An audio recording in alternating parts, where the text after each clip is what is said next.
Voyage Territ. Avec mon ami Dahman, nous décidons en ce mois de décembre d'aller faire un tour à Territ. Alors, nous prenons la route d'Oran vers Béchar. Béchar est la capitale de la Saouara.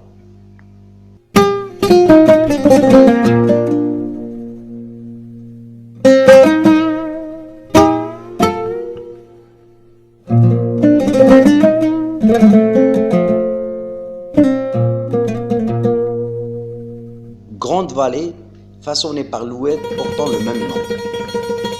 La Saouara est l'une des régions les plus attrayantes du sud algérien. Elle est limitée au nord par les monts d'Ersour et le haut Atlas marocain. À l'ouest par la Hmeda du Draa. À l'est par les oasis du Tidigelt. Et au sud par le plateau de Tenzrouft. Un décor fait de paysages lunaires, de la Hmeda du Rir, contrasté à l'autre rive par les splendides dunes dorées du Grand Erg occidental. Entre ces deux ensembles féeriques s'incrustent, tels les joyaux d'un collier, palmeraie et Ersour, le long du lit des Oued.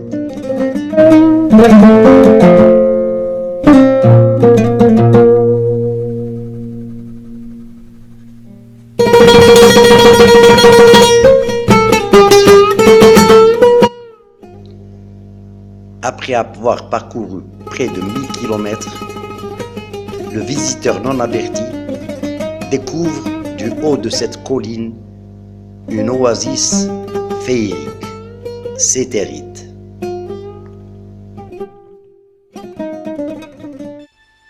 Territ, à l'instar d'un certain nombre d'Ersour, était avant tout un établissement humain édifié par des agriculteurs sédentaires attirés par l'abondance de l'eau et la fertilité des terres. Par sa position sur la route des caravanes, cette oasis a également joué le rôle d'une halte importante dans le commerce transsaharien. Les flux allaient de Tlemcen et du Maroc jusqu'à Gao au Mali et au Soudan. L'Oqsar constituait aussi un véritable grenier collectif où les grains, les dattes, les olives, les aliments de bétail étaient entreposés en toute sécurité. Au VIe siècle de notre ère, les Bni Goumi, originaires de la célèbre tribu des Zneta, sont considérés comme la première peuplade à s'établir sur le site actuel de Territ. Avec l'avènement de l'islam, ils sont descendus des hauteurs escarpées de la rive droite vers la rive gauche de l'Oued Zousfana, l'entrée principale d'Oqsar. L'Oqsar est un véritable dédale sombre et mystérieux, de ruelles Zgag et d'impasses Zriba. Le système de circulation à l'intérieur d'Oqsar est formé par l'enchevêtrement de passages étroits et sinueux dont la couverture par endroits et à des intervalles irréguliers permet un jeu de lumière clair-obscur qui est loin d'être fortuit. Ce système sert au marquage des différents seuils d'intimité.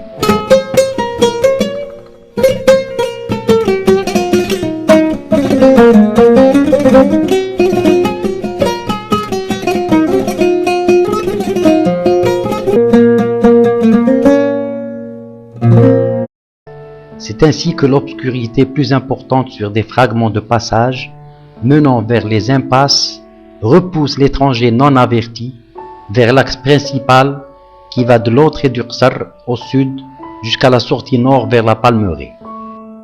L'Oqsar est comme un village fortifié étant bâti sur la pointe de l'éperon rocheux qui tombe à pic sur l'Oued Zousfana. Et les habitations aux murs de taupe croulants y sont groupées dans un enchevêtrement inextricable. Les maisons et les remparts d'Oqsar sont faits de mottes de terre extraites de l'Oued, lesquelles, mélangées à de la paille, forment un matériau résistant aux aléas de la nature. Une maison restaurée avec les techniques traditionnelles.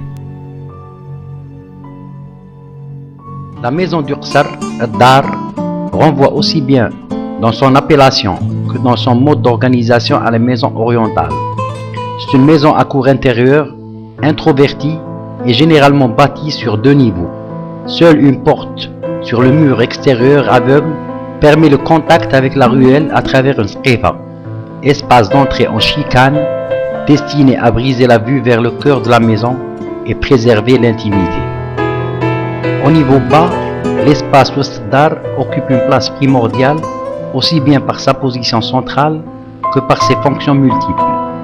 Bien plus qu'un espace de distribution, c'est l'espace de prédilection pour les activités domestiques, cuisine, tissage. C'est aussi un lieu de réunion et de discussion. Une petite ouverture Ain Ad-Dar, pratiquée dans le plafond, permet d'assurer un éclairage suffisant car ici, l'éclat du soleil atteint son paroxysme. Autour de West Dar, il y a les biout. De petites pièces sont prévues pour le stockage, Beit al-Aoula, pour les tables, Beit al-Shiyah, et d'autres petites pièces consacrées au repos.